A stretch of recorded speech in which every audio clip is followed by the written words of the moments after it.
जयकारा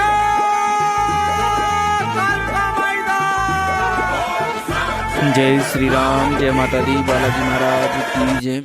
आज कुछ एक बड़ा इंटरेस्टेड विषय है और ये काफ़ी बच्चों का मेरे पास सवाल था और कई दिन से लगातार ये मैं लाइव में भी देख रहा हूँ, कई बच्चों का सवाल आता रहता है कि वो काफ़ी टाइम से साधना में लगे हुए हैं और साधना कर रहे हैं, शरीर पर शक्ति पाना चाहते हैं या किसी मनोकामना को लेकर साधना करते हैं, लेकिन उसके बाद भी उनके पास में ना तो उनको किसी तरह का कोई फल मिल रहा है, ना उनके पास में कोई शक्ति आ रही है, ना शक्ति की कोई कृपा हो रही है।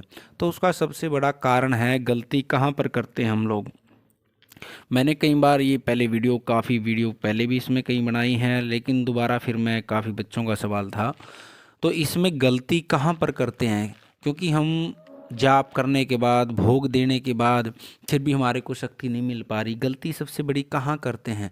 यदि आप गुरु सानिध्य में हैं, सबसे पहले तो गुरु सानिध्य के अंदर, गुरु मंत्र के अंदर उस चीज़ का जाप करना है। गुरु सानिध्य के अंदर है तो गुरु जी से पूछ कर ही उनके सानिध्य में आपने या तो कोई भी जो जाप करना चाहते हैं सलाह लेकर या फिर किसी जानकार की सलाह लेकर के आपने इन साधना के क्षेत्र में शुरू करना चाहिए। क्योंकि साधना के क्षेत्र में जब तक हमारे को पूरी जानकारी नहीं होगी तब तक हमारे को किसी भी तरह का कोई फल नहीं मिलेगा।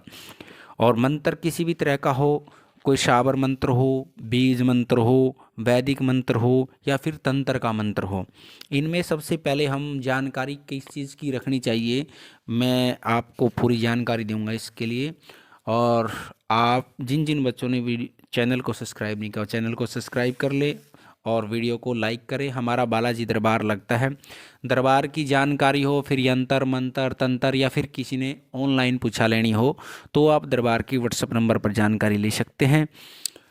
और इसके अंदर हमने स्टार्टिंग कैसे करनी है, शुरुआत कैसे करनी है। यदि हमारे पास कोई जानकार नहीं है या गुरु का सानिध्य नहीं है तो हमने मंत्र की शक्ति पाने के लिए या फिर विशेष मनोकामना को पूर्ण करने के लिए कहाँ से शुरुआत करनी चाहिए। सबसे पहले तो हमने किसी भी मंत्र की साधना करनी है बिना मंत्र के, उस जिस भी देवी की हो या देवता की हो, तो सबसे पहले उसको हमने पूजा करके पंचोपचार पूजन करो या फिर षोडश उपचार पूजन करके उसके बाद जब हम जप शुरू करना है, जब शुरू करने से पहले हमने संकल्प लेना चाहिए। संकल्प कैसे लेते हैं, संकल्प का मतलब क्या होता है, क्योंकि बिना संकल्प के हमारी पूजा अधूरी रहती है। संकल्प का मकसद है वहाँ तक हमारा लक्ष्य क्या है और पहुँचना क्या है भगवान जी को। जो हम साधना करना चाहते हैं तो साधना के नाम से संकल्प लेना चाहिए। यदि हम कोई विशेष मनोकामना को लेकर उस मंत्र का जप करने चाह रहे हैं या कोई विशेष कोई मनोकामना अन्य कोई नौकरी की या कारोबार संबंधी, घर के परिवार संबंधी कुछ भी हो, तो वो चीज़ हमने संकल्प में बोलनी चाहिए, तभी हमारे को उस चीज़ का लक्ष्य मिलेगा। नहीं बिना संकल्प के आपको उसकी किसी भी तरह से इस मंत्र की सिद्धि नहीं मिलेगी। क्योंकि जब तक हमारा लक्ष्य नहीं होगा और बिना संकल्प के हम कितने भी जप करते रहें तो हमारे को वो चीज़ पूर्ण नहीं होगी। संकल्प हमने कैसे लेना है, जल हाथ में जल लेकर के अपना नाम, अपना गोत्र, उस दिन तिथि क्या होती है, वार क्या होता है, क्योंकि आप पूरा संकल्प तो बोल नहीं पाओगे, लेकिन जिन्होंने ये चीज़ भी बोल देते हैं तो भी आपका संकल्प मान्य हो जाता है। नाम, गोत्र, वार, तिथि, नक्षत्र, कर्ण, मूर्ति चीज़ बोलने की कोई आपको आवश्यकता नहीं है, तो ये चीज़ आप बोल सकते हैं। उसके बाद में आपने 11 माला करनी है, 21 माला करनी है, 5 माला करनी है, 2 माला करनी है। वो बोल करके हे प्रभु माँ भगवती मैं इतनी माला जप करना चाहता हूँ, मेरा ये गोत्र है, मेरा नाम ये है, और वो भगवान को समर्पण कर देनी चाहिए। उसके बाद में हमने जप स्टार्टिंग कर देना चाहिए। और फिर जप कैसे शुरुआत करना है, जप के लिए सबसे पहले यदि आप गुरु सानिध्य में गणेश जी की माला निकालोगे, फिर गुरु मंत्र की माला निकालोगे और फिर जी आप इष्ट देव की माला, और फिर आप मंत्र का जप जिस भी शक्ति का करना चाहते हो। और ऐसे ही यदि आपके पास गुरु नहीं है तो भगवान शंकर या बाबा गोरखनाथ जी को या फिर अपने इष्ट देव को बना करके, गुरु बना करके उस मंत्र का आप जप शुरू कर सकते हैं। लेकिन जब आपका जप पूरा हो जाता है, जब पूरा होने के बाद भी आपने हाथ में जल लेना है, मेरा ये नाम है, मेरा ये गोत्र है, मैंने इतनी माला जप की। यदि आप बिना गिनती के माला करते तो वहाँ पे यथासंख्या बोल सकते हैं। जब संकल्प में पहले भी और लास्ट में भी दोनों बार भगवान को समर्पण करना है वो चीज़।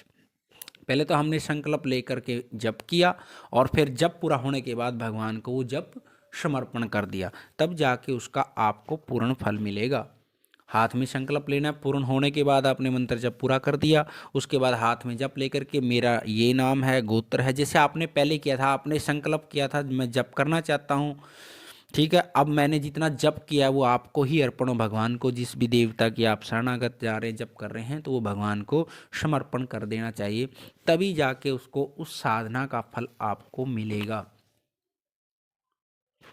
अन्यथा कुछ बच्चे रह जाते, संकल्प करते नहीं, बिना संकल्प के काम करते, तो जब तक आप संकल्प नहीं करोगे तब तक आपका कोई भी मंत्र सिद्ध नहीं होगा, ना आपको साधना सिद्धि मिलेगी किसी प्रकार के मंत्र की, या कोई मनोकामना को लेकर कर रहे हैं तब तक नहीं मिलेगी।